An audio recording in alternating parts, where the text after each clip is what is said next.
Assalamualaikum warahmatullahi wabarakatuh. Kami dari kelompok 10 akan mereview sintesis benzokain dengan metode esterifikasi Fischer. Kelompok kami beranggotakan Salsabila Rosemala, Ari Putri Novianti, Datu Sekar Larasati, dan Yusi Novitasari. Pada praktikum ini menyoroti karakterisasi benzokain menggunakan Fischer esterification metode.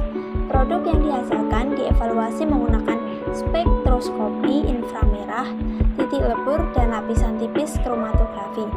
Persen hasil produk 78% benzokain ditentukan untuk menjadi sangat dapat diterima, dan data analisis dari titik leleh 89-91 untuk benzokain spektroskopi inframerah transformasi Fourier dan lapisan tipis kromatografi semuanya mengkonfirmasi keberadaan produk, sehingga memastikan esterifikasi Fischer sebagai metode yang efisien untuk sintesis benzokain.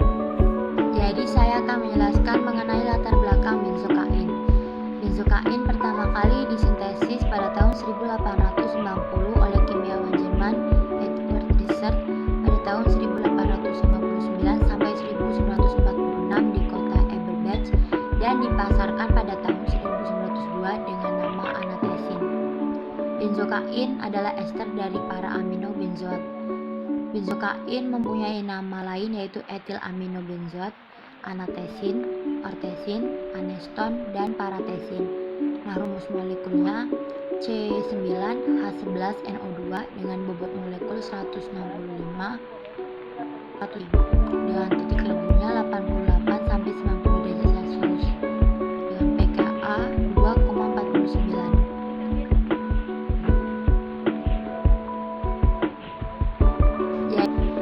Pemerian hablur kecil atau serbuk halus, warna putih, tidak berbau, rasa agak pahit disertai rasa tebal di lidah. Nah, kelarutan 1 gram benzokain larut dalam 2500 ml air, dalam 5 ml alkohol, dalam 2 ml kloroform, dalam 4 ml eter, dan dalam 70-50 ml minyak zaitun. Benzokain juga larut dalam asam-asam mineral. Nah, aktivitas farmakologi benzokain digunakan sebagai anestetik lokal dalam sediaan salep. Benzokain stabil dalam air dan peningkatan stabilitas dilakukan dengan mengurangi bagian benzokain yang kontak dengan air, asam dan basa. Stabilitas dan kelarutan formula yang mengandung benzokain akan bertambah dengan pembentukan kompleks dan pembentukan, misalnya dengan berbagai komponen penambahan siklodextrin dan ionik serta non-ionik. Nah, absorpsi lambat karena sukar larut dalam air sehingga relatif tidak toksik.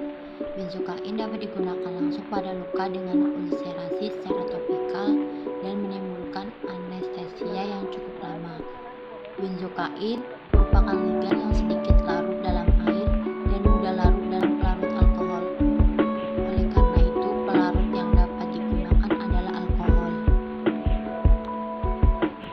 Benzokain atau 4 asam amino benzena etil ester C9H11NO2 merupakan senyawa ester yang sangat sukar larut dalam air. Berat molekul benzokain 165,19 gram per mol. Titik lelehnya 89 sampai 90 derajat Celcius dan titik didihnya 170 derajat Celcius. Senyawa ini merupakan salah satu turunan dari kokain yang merupakan obat anestesik lokal yang dibuat secara sintetik. Kemudian absorpsinya lambat karena sukar larut dalam air sehingga relatif tidak toksik. Benzokain dapat digunakan langsung pada luka dengan ulcerasi dan menimbulkan anestesia yang cukup lama. Selain sebagai salep dan suppositoria, obat ini terdapat juga sebagai bedah.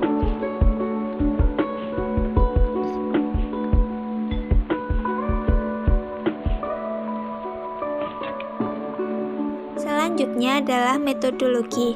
Alat yang digunakan dalam sintesis benzokain dalam esterifikasi Fischer adalah labu alas bulat 100 ml, kondensor, pemanas mantel, cincin gabus, dot plastik pipet, kertas indikator universal, gelas 500 ml, gelas arloji, toples kaca, tester titik leleh, Sense FTI air mesin, mikrobunsen pembakar.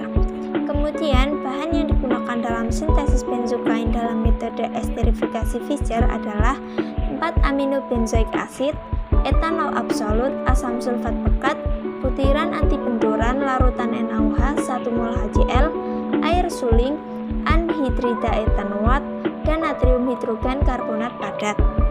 Prosedur metode esterifikasi Fischer. Siapkan 3,0 gram asan benzoat 4 amino, lalu ditimbang dalam 100 ml labu alas bulat. Tambahkan 20 ml absolut etanol dan diaduk. Setelah itu, tambahkan 3 ml asam sulfat dengan hati-hati sambil didinginkan dalam penangas es. Karena reaksi melepas panas dapat mengubah warna susu. Kemudian, butiran anti benturan dimasukkan ke dalam labu dan ditempatkan di mantel pemanas yang sesuai. Setelah kondensor dipasang dan campurannya kemudian direflux selama 90 menit hingga menjadi warna coklat transparan. Reaksi dihentikan dengan mendinginkan di dalam paes segar. Setelah itu, labu dikeluarkan dari kondensor dan dimasukkan berdiri dengan aman di atas cincin gabus, lalu sekitar 25 gram es ditambahkan ke dalam labu. Dan 12,0 ml 0F10% NaOH. Selanjutnya larutan ditambahkan sampai pH hampir 8. Lalu mengujinya menggunakan sepotong kecil kertas universal indikator. Kemudian isi termos dipindahkan ke gelas-gelas 500 ml dan diajarkan lalu tandai dengan Aquades. Lalu setelah itu isi tadi diaduk dan disaring menggunakan vakum corong Bachner dan pompa vakum. Padatan putih produk dengan tekstur serpihan halus telah dihilangkan ketika tidak ada tetesan yang masuk melalui filter kertas. Setelah selesai, kemudian dituangkan di atas gelas arloji dan dikeringkan dalam lemari pengering sekitar 70 derajat Celcius untuk sebuah jam. Baik, selanjutnya adalah hasil dan pembahasan. Pada tabel 1 itu merupakan hasil dari sintesis benzokain. Pada tabel hasil nilai RF pada P-aminobenzoik asam atau PABA didapatkan senilai 0,89 dan pada benzokain hasil persentase 78%, titik lebur 89 sampai 91 derajat Celcius dan didapatkan nilai RF senilai 0,93. Selanjutnya benzokain disintesis menggunakan reaksi esterifikasi Fischer. Reaksinya adalah reaksi reversibel. Itulah mengapa kelebihan etanol anhidrat digunakan untuk memastikan reaksi berlangsung menuju pembentukan sebuah ester atau produk. Pentingnya menggunakan asam sulfat adalah untuk mengkatalisis reaksi ketika memprotonasi oksigen karboksil. Hal ini membuat karbon-karbonil lebih bersifat elektrofilik sehingga nukleofil ROH dapat menyerang dan akhirnya melepaskan air untuk menghasilkan ester. Seperti dalam kondisi basa, OH pada asam karboksilat dan basa mengalami transfer proton dan reaksi tidak.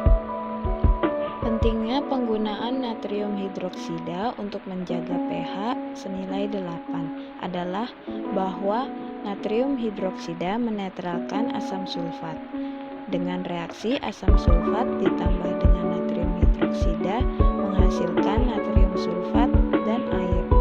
Pada pH 8, larutan bersifat basa lemah, sehingga tidak ada proton yang mengambang bebas untuk memprotonasi kembali karbonil dan membuat reaksi berlanjut ke arah sebaliknya.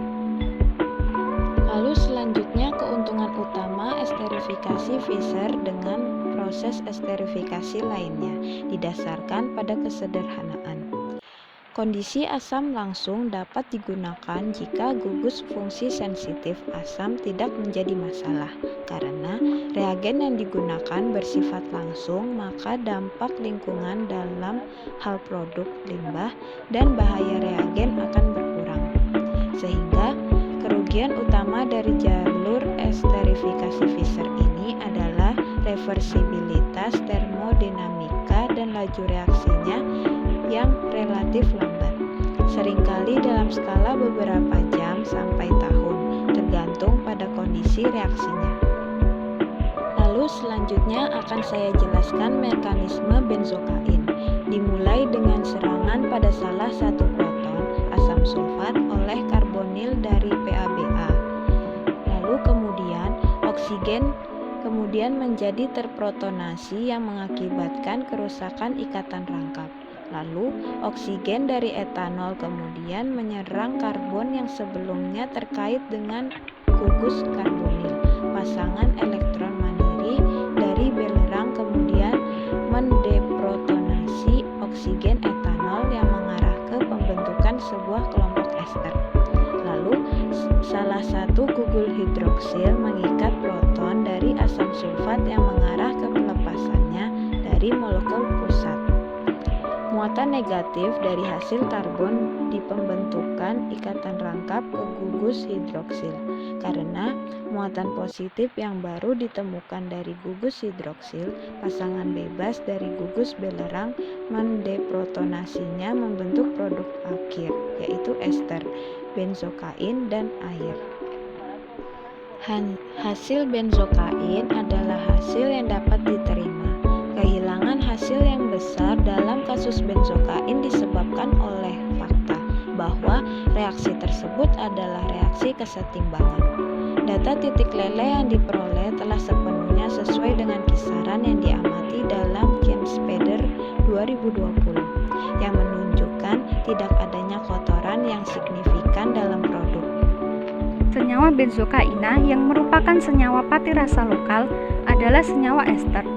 Ester dapat dibuat dari reaksi antara alkohol dengan asam karboksilat menggunakan katalis asam, alkohol dengan anhidrida asam karboksilat, atau reaksi antara alkohol dengan asil halida. Pada tahap analisis dilakukan diskoneksi pada ikatan C dan O. Pada tahap analisis 1 didapatkan senyawa asam para aminobenzoat di mana terdapat gugus karboksil dan amino yang terikat pada cincin aromatik. Bila dilakukan diskoneksi baik pada gugus karboksil atau amino, maka tidak dikenal reaksi yang bersangkutan dengan diskoneksi ini. Oleh sebab itu, yang dapat dilakukan adalah melakukan interkonversi gugus fungsional untuk mengubah gugus fungsional karboksil dan amino ke gugus fungsional yang lain, sehingga dapat dilakukan diskoneksi. Asam aromatik dapat dibuat dari reaksi oksidasi gugus metal dan gugus amino dapat dibuat dengan reaksi reduksi gugus amino, sehingga pada tahap analisis 2 dapat dilakukan IGF sebagai berikut. Pada tahap analisis 2, yaitu dengan IGF, akan didapatkan senyawa dengan gugus nitro dan metil terikat pada cincin aromatik. Sekarang, diskoneksi gugus nitro dapat dilakukan dan rasional, karena diketahui bahwa nitrasi toluena secara mudah dapat dilakukan di laboratorium dan toluena mudah didapatkan. Pada tahap analisis 3, didapatkan toluena sebagai bahan awal. Sintesis senyawa benzokaina dapat dituliskan sebagai berikut. Pada tahap sintesis di atas dilakukan reaksi reduksi gugus nitro terlebih dahulu, baru kemudian dilakukan reaksi esterifikasi. Proses nitrasi terjadi pada posisi para dari gugus metil. Senyawa benzokain memerlukan ester pada gugus metilnya, sehingga dilakukan proses oksidasi menggunakan KMNO4. Lalu gugus metil aromatik teroksidasi oleh KMNO4 menjadi asam karboksilat. Lalu dilakukan pereduksian pada gugus nitro menjadi amino dengan menggunakan katalis hidrogen. Selanjutnya dilakukan proses esterifikasi sehingga didapat senyawa benzokain. Pada gambar 5 memperlihatkan uji kromatografi, terdapat pelat TLC yang divisualisasikan di bawah sinar UV. Dua titik pertama di sisi kiri adalah bercak para aminobenzoik asid, lalu di sebelah kanan adalah benzokain. Pada uji ini memperlihatkan bahwa para aminobenzoik asid sedikit lebih polar daripada benzokain. Pada pelat TLC bernoda yodium pada gambar 6 dengan jelas menunjukkan para aminobenzoik asid dan jejak benzokain. Hal ini dapat terjadi dikarenakan para aminobenzoik asid dan benzokain adalah amina primer yang memiliki lebih banyak hidrogen sehingga lebih banyak peluang untuk dioksidasi yodium. Kesimpulan dari sintesis benzokain ini adalah, secara umum, hasil persentase dan hasil evaluasi menunjukkan bahwa produk berhasil diperoleh. Hal ini menandakan efisiensi prosedur eksperimental yang digunakan. Benzokain disintesis menggunakan reaksi esterifikasi Fischer. Reaksinya adalah reaksi reversibel. Etanol anhidrat harus digunakan berlebih untuk memastikan reaksi berlangsung menuju pembentukan sebuah ester. Lalu penting juga penggunaan asam yang berguna untuk mengkatalisis reaksi. Keuntungan menggunakan esterifikasi Fischer adalah kondisi asam bisa langsung dapat digunakan. Hal ini dapat mengurangi dampak lingkungan dalam hal limbah dan bahaya reagen. Sedangkan kerugian utama dari jalur esterifikasi Fischer ini adalah reversibilitas termodinamika dan laju reaksinya yang relatif lambat. Sekian dari kelompok kami, semoga bermanfaat. Wassalamualaikum warahmatullahi wabarakatuh.